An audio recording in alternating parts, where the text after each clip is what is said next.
नमस्कार दोस्तों, आपका बहुत बहुत स्वागत है आपके अपने चैनल मेरा सफ़र में।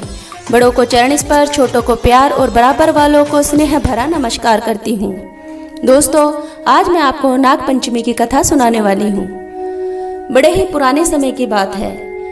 एक नगर में एक सेठ जी रहा करते थे। सेठ जी के 7 पुत्र थे।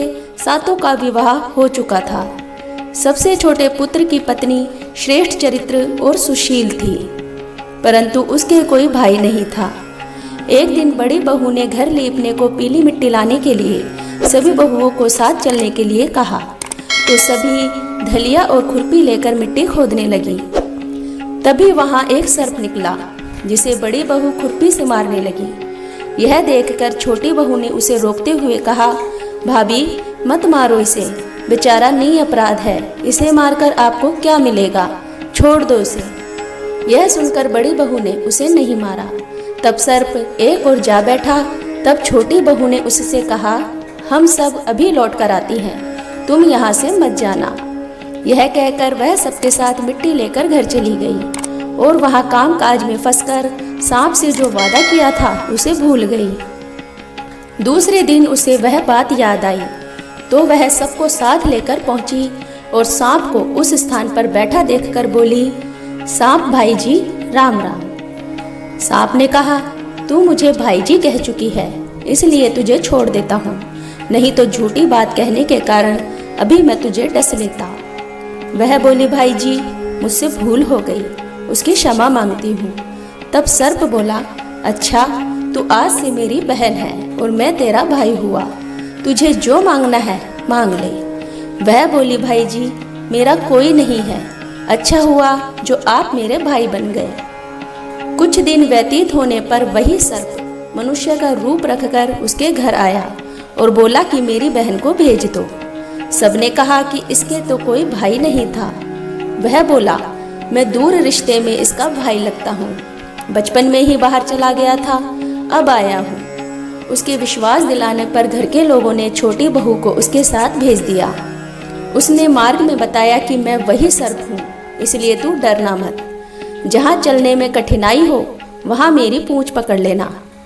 उसके कहे अनुसार ही छोटी बहू ने किया। इस प्रकार वह सर्प के घर पहुँच गई। वहाँ के धन ऐश्वर्य को देखकर वह चकित हो गई। सर्प के भाई बहन और माँ छोटी बहू को बड़े ही प्यार प्रेम और लाड दुलार से रखते थे। उसे घर का कोई काम नहीं करने देते थे। एक दिन छोटी बहू ने हट पकड़ लिया और कहा, माँ आप बैठो, आज सारा घर का काम मैं करूँगी। सर्प की माँ ने बहुत मना किया, लेकिन छोटी बहू नहीं मानी। तो सर्प की माता ने उससे कहा, ठीक है, मैं कोई काम से बाहर जा रही हूँ, तू अपने भाई को दूध ठंडा करके पिला देना। उससे यह बात ध्यान ना रही और उसने अपने भाई को गरम गरम दूध पिला दिया, जिससे उसका मुंह बेतरह जल गया। यह देखकर सर्प की माता बहुत क्रोधित हुई, परंतु सर्प के समझाने पर शांत हो गई। तब सर्प ने कहा कि बहन को उसके घर भेज देना चाहिए। तब सर्प और उसके पिता ने छोटी बहू को बहुत सा सोना चांदी हीरे जवाहरात वस्त्र आभूषण देकर उसके घर पहुंचा दिया। इतना ढेर सारा धन देखकर बड़ी बहू ने ईर्ष्या से कहा, भाई तो बड़ा धनवान है, तुझे तो और भी धन लाना चाहिए था। सर्प ने यह वचन सुना तो सब वस्तुएं सोने की लाकर दे दी।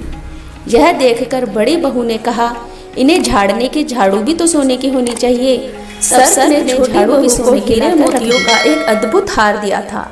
उसकी प्रशंसा उस देश की रानी ने भी सुनी और वह राजा से बोली कि सेठ की छोटी बहू का हार मुझे चाहिए। राजा ने मंत्री को हुक्म दिया कि वह हार लेकर शीघ्र उपस्थित हो। मंत्री ने सेठ जी से जाकर कहा कि महारानी जी छोटी बहू का हार पहनेंगी, सो मुझे लाकर दे दो। सेठ जी ने डर के कारण छोटी बहू से हार मंगवा कर दे दिया। छोटी बहू को यह बात बहुत बुरी लगी। उसने अपने सर्प भाई को याद किया और आने की प्रार्थना की और बोली, भाई जी रानी ने मेरा हार छीन लिया है, तुम कुछ ऐसा करो कि जब वह रानी हार पहने तो उसके गले में सर्प बन जाए और मेरे गले में आते ही वापस हीरे मोतियों का हार बन जाए। ताकि वह मुझे वापस लौटा दे। सर्प ने कहा, ठीक है, ऐसा ही होगा। जैसे ही रानी ने हार पहना वैसे ही वह सर्प बन गया।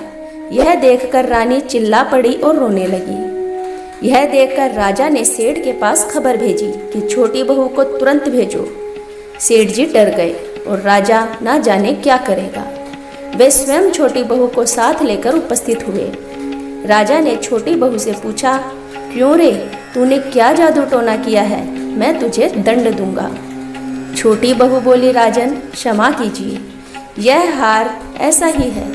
मेरे गले में हीरे मोतियों का और दूसरों के गले में जाकर सांप बन जाता है। यह सुनकर राजा ने वह सर्प बना हार उसे देकर कहा, अभी पहन कर दिखाओ। छोटी बहू ने जैसे ही वह हार पहना हीरे मोतियों का बन गया।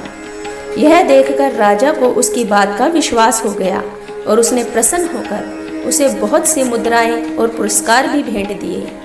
छोटी बहू अपने हार सहित घर लौट आई। उसके धन को देखकर बड़ी बहू ने ईर्ष्या के कारण उसके पति को सिखाया कि छोटी बहू के पास ना जाने इतना धन कहाँ से आया है।